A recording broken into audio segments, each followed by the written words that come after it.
Здравейте и добре дошли в новото видео, което иска да излезе възможно най-скоро. Така ще анбоксаме тази Funko Pop фигурка, да проверим дали някои от тях са истински, защото тази фигурка е от машините с билети. Като ти дадат билетите, си ги взимаш накрая, като дадеш билетите. Като изцяло кутията не изглежда много истинска, защото има 4 героя. Не пише кой е този герой. Отзад също не пише, освен знаем, че е този. Обаче иначе пише кои са другите. Обаче тези двете не ми вдъхват доверие, тъй като се изглеждат по-фалшиви. Но нека да я отворим. Може пък се окаже истинска. Така тук отваряме. Дърпаме и я изваждаме.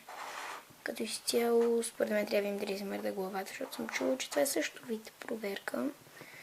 Иначе изглежда истинска, изглежда яка. И дали си заслужават?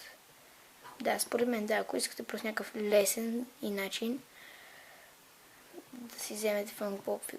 Мисля, то принцип казва, че тези билети били някакъв вид хазарт. Но да, сравнително ако но не са като... Пишете долу в коментарите просто. Дали тази фигурка си заслужава и ако стигнем колко лайка?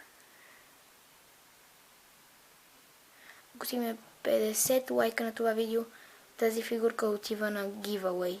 И някой от вас ще има.